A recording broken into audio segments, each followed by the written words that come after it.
Hi, everyone, and welcome to another episode of Pickleball and Politics, where I combine my quest to stay out of the kitchen with my passion for politics. As you know, I start every episode with a little bit of pickleball, and guess what? I haven't played for 3 weeks, and they canceled today. Yes, they did. They canceled pickleball today because we're having snow here in the Northeast, so it will be a month in between me playing pickleball and playing pickleball. And I'm going to need the beginner class back again. I have a feeling when I get back out on the court, I'm going to have to figure out how do I hold my paddle again. Anyways, as you know, the last time I saw you, it was the night before the Iowa Caucus. And so I wanted to come back on real quickly. Remember, I told you the last time I talked to you, I felt like it was Christmas Eve and I was so excited. Today, it kind of feels like the day after Christmas. You know, when you're sitting there on the couch and you haven't taken your pajamas off yet, and it's like 2 p.m, and you are looking around and you're going, oh man, what do I got to bring back? And what don't I need? And when do I take this stuff out? And when do I get rid of it? And all that stuff. That's kind of how I feel today, the day after the Iowa Caucus. I wanted to talk about what the polls predicted and what the actual votes and the final results were in Iowa. Remember when we talked last, Trump was at 48, Haley was at 20, DeSantis was at 16, and Vivek Ramaswamy was at 8. The actual results were President Donald Trump got 51% of the vote. Ron DeSantis was 21, Nikki Haley was 19, and Vivek Ramaswamy was 7%. He was a 7.7%. He was almost 8%. Pretty close to what they predicted, except for DeSantis. He ended up being 5 points higher than the polls predicted. So that was pretty accurate. As you know, the president had a resounding victory. There's no way the Trump train is getting derailed. Another interesting poll that came out is they polled Iowa voters and Iowa Republican voters, and 68% of them said they didn't believe that Joe Biden was a legitimate president, that they thought it was a stolen election. That is a huge number, 68%, which is sort of amazing. So as you know, they've left Iowa. Who knows if they'll ever be back to Iowa? That's how it goes. They've descended onto New Hampshire, and the latest New Hampshire poll by American Research Group has Nikki Haley and President Trump tied at 40%. Now, I got to tell you, I find that pretty hard to believe. I just do. Last week, the latest St. Anselm's poll had them 14%, with Donald Trump up 14% between them.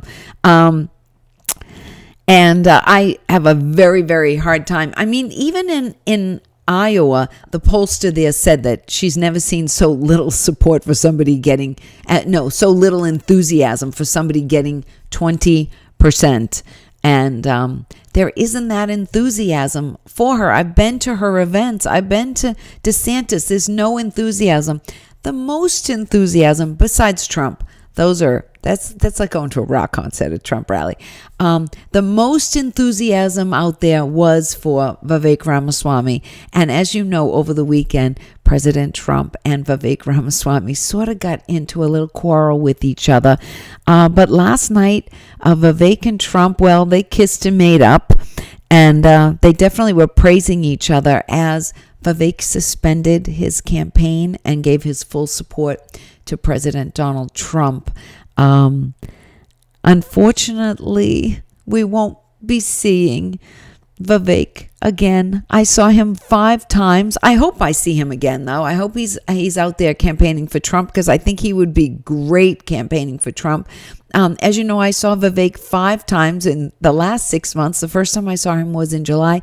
I had no idea how to say Vivek Ramaswamy. No idea at all. And I got to see him 5 times. And the last time I saw him, we're having a big hug between us, because I did feel like I got to know him a little bit. I loved going to his events.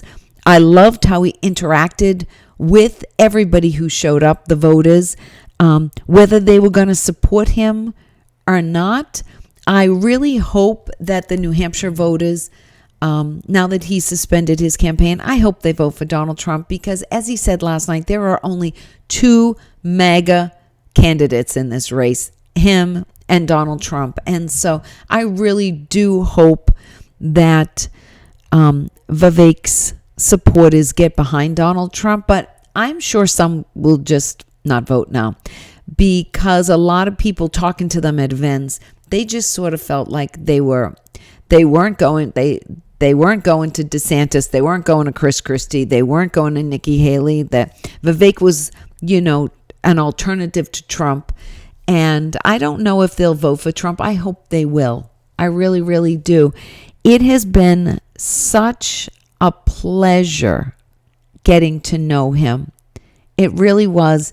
Every event you went to, he had such genuine interaction with everybody who came. He was so generous with his time. He really engaged people, and he was kind. He was kind, and even people who disagreed with him and everything, he always treated them respectfully back. At least, in my opinion, my interaction with him and what I witnessed personally. I'm sure there are times out there where different things happened, but I'm just going to tell you, he gave us, and he gave me, and he gave anybody who came out to see him, his greatest gift. And that was, he's very, very genuine. And he gave us his greatest commodity, and that is his time. He didn't have to be out there. He didn't have to be out there with his wife and his boys. It was a pleasure to meet them. I just loved getting to see him, and the energy that he brought to a rally, the genuineness, and he's going to be missed. I'm going to miss him a lot. I know that. I hope MAGA embraces Vivek Ramaswamy. I do. I know this is time for Trump, but we have a future, because what ails this country is not going to be fixed in 4 years. It's going to take a decade or two, and we're going to need some really, really strong candidates to get this country back on the right track. And so we do have to look forward a little bit. So as I end this little segment where I wanted to come on and talk about the results in Iowa, but also thank Vivek for bringing so many young people into politics, also into the primary season, because at every event there were a lot of young people, and that's important. I'm not going to say goodbye, Vivek. I'm going to say so long, because I know we will see you again. Your boys will be a little older, but I know you have a future. And whether it's in 4 years or 8 or 12, gosh, in 12 years you won't even be 50 years old. So you got a lot of time to do this. And I'm looking forward to see what happens to you in this journey to make America great again and to speak your truth.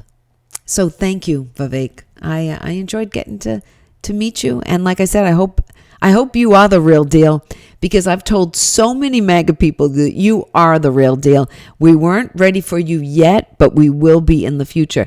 And so I hope you're legit, and I hope MAGA has a great star in the bullpen who can come out and maybe finish this in 4 years. All right, as you know, you can reach me on Instagram and Getter at Pickleball and Politics. You can go to Twitter. I'm still calling it Twitter, but it's really X, and you're not even supposed to call it tweets anymore. I don't know. I can't keep up.